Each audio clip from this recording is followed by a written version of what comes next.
So I've basically figured out how to get down as up and up as down, as it's supposed to fly. It was a really simple fix. All I did was I swapped channel 2 and 4, which is the two servos. I swapped them and then perfect. So the VTEL mixing automatically gives me that. I don't have to use a mix for it, and that works. And then the ailerons obviously works on that servo there only, and this variometer controls that one, which is channel 6.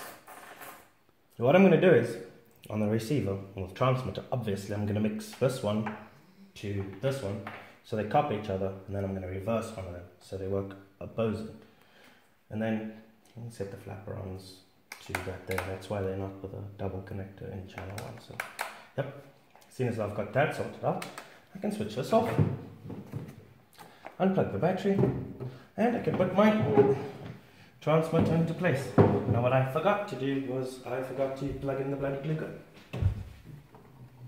So that's going to take a few minutes to warm up. And I'm not looking, but I can see my wife rolling her eyes thinking, oh my god, this is taking so long, I want to get into bed. We both work throughout the afternoon, so we don't have time to do this in the afternoon. We start doing it in the evening, and I must say, it's not the best time to be playing with RC stuff. So basically, if I just hold this here for a second, I'm going to pull it through here, and I'm going to get all of these cables nice and neat.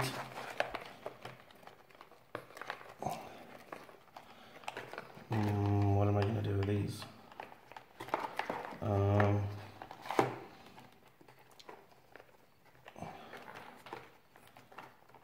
Okay, let me just unplug that one for a quick second. Get it out from under there and pop it back into, that's channel 5, channel 6, and force these cables through the underbelly.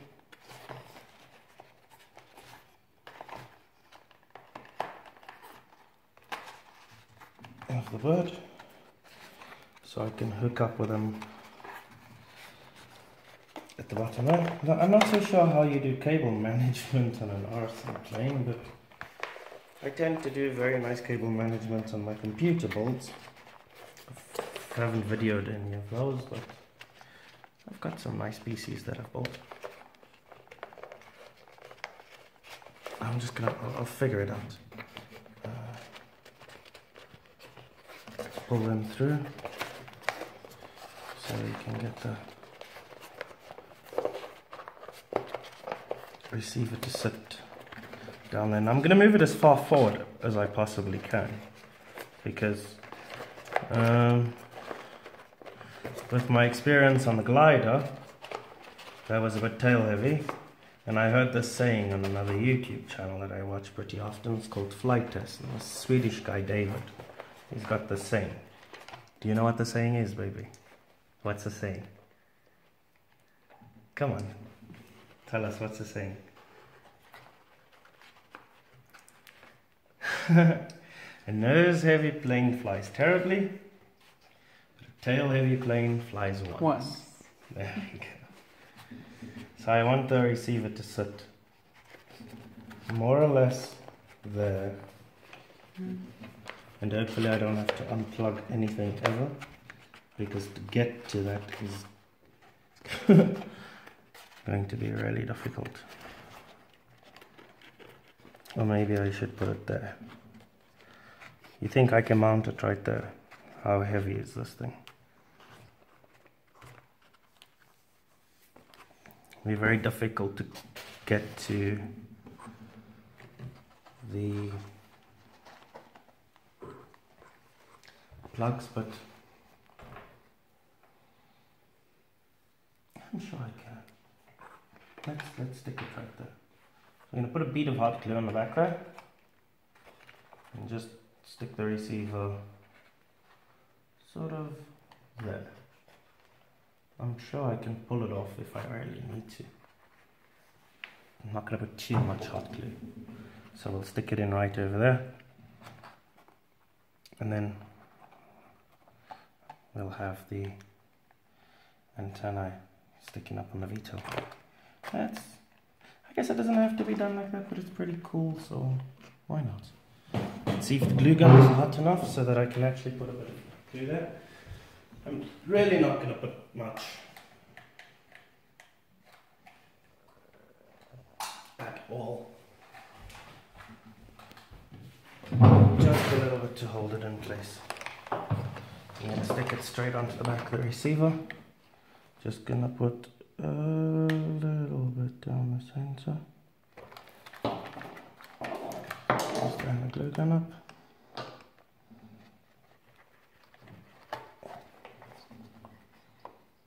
And stick it into place.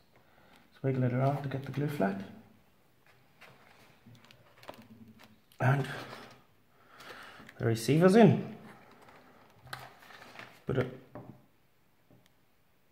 little bit of glue there. And that was too high up. So no problem, it's hot glue. Just wipe it off and burn my fingers. Ow. Just put a little bit there.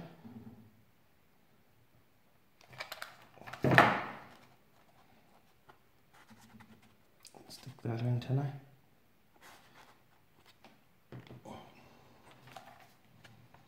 And let's hopefully we get this one in the same place, more or less, up there. Let's put it. Actually, let's just put a bead of glue on the back of this. I'm gonna fix this in place with some sellotape, just for the extra support. I'm not so sure if the hot glue is going to interfere with the signal at all.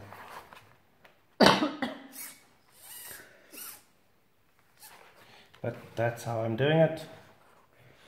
And then me being paranoid as I am, I'm going to plug this in just once again and check that everything functions.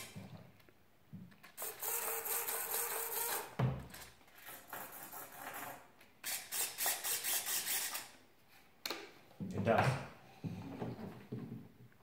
Okay. Now what to do about the bloody cable management?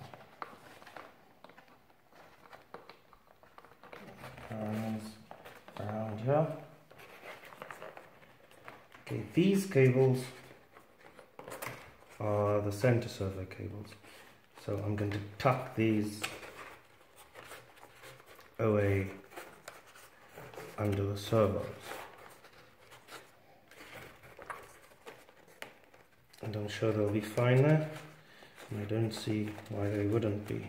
Let's just tuck them in underneath there.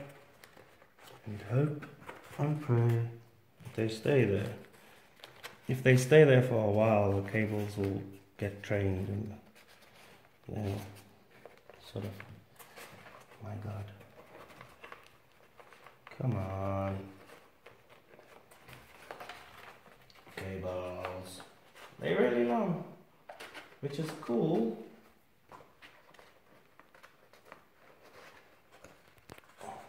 But at the same time not cool. With a tiny voltage going through, I don't think coiling them up like this is going to cause any magnetic interference. It shouldn't. I don't know if it does. But if it does, I will just do something about it, I guess. Whenever I do something about it, I guess.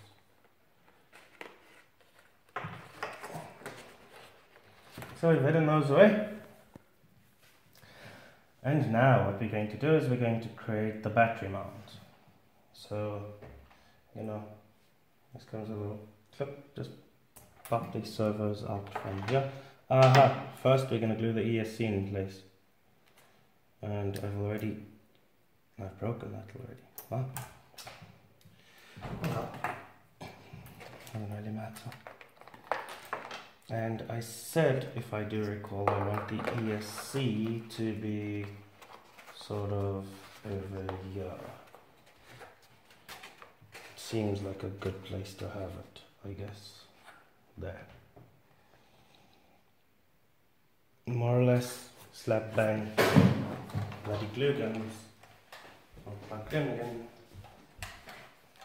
More or less not contributing to the tail weight or the nose weight. I want it somewhere in the center of gravity, so I'm gonna stick it right up there. Now that's where it's gonna go. Yep. I'll be able to plug the motor in, and I'll also be able to. Can I get the motor cables underneath? Yes, I can. I'll be able to plug the motor in, and I'll also be able to. Well, I'm not sure where the battery is going to go. Once I've put the motor on, I'm going to check the center of gravity and move the battery around to see where the best CG is. And then when I've got the best CG, I'll make a mark, and that's where I will mount the battery. But we're going to make the battery compartment, or whatever you want to call it. I'll call it the battery compartment, because why not? Just waiting to get some hot glue ready so I can mount the AC to the side.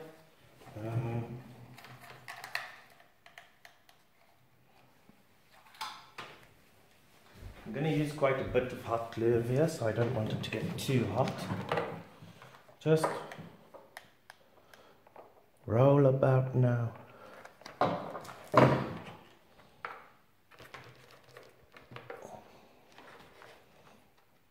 In and under. And kapish against the wall. I'll hold it there for a few seconds.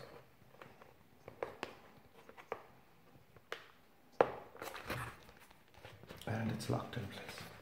Did I mount the foam? No. Perfect. Can I move these? Yes, I can without pulling it off.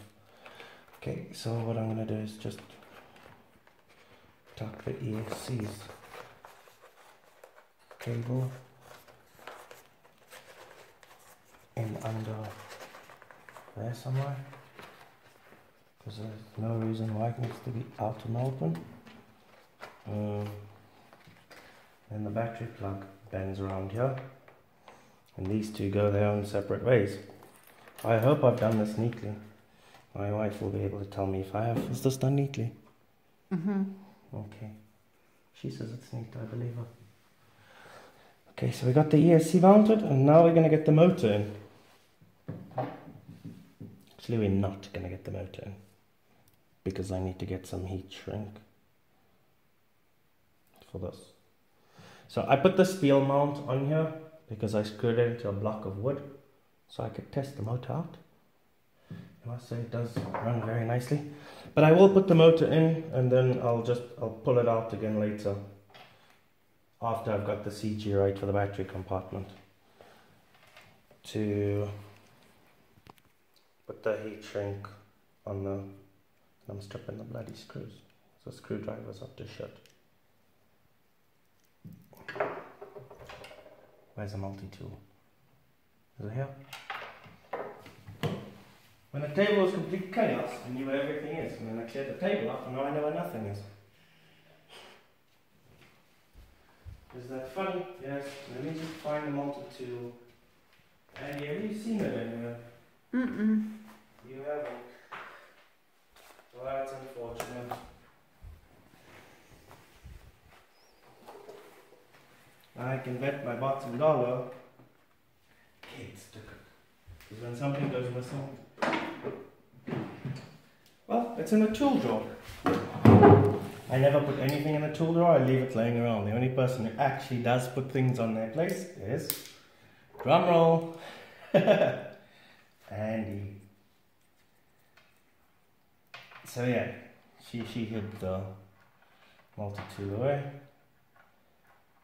sometime today, or this evening. Why are you shaking the camera? You're shaking. Saying no. You know, nobody was going to associate that to the motion of your head. I don't think anybody has got the picture that the person recording is doing so through their eyes. But that means no. Okay. Am I going to mount the engine right now? I don't think I'm going to mount it. I'm going to mount the engine right now. And I'm going to put the prop on that I'm going to use. Well, I'm not going to put the prop on that I'm going to use. Because the motor that they recommend, okay, and another thing is nothing that they send you with this kit actually bloody fits or makes any sense. So they send you this prop, which is a nice low fly prop. It's wobbly as hell.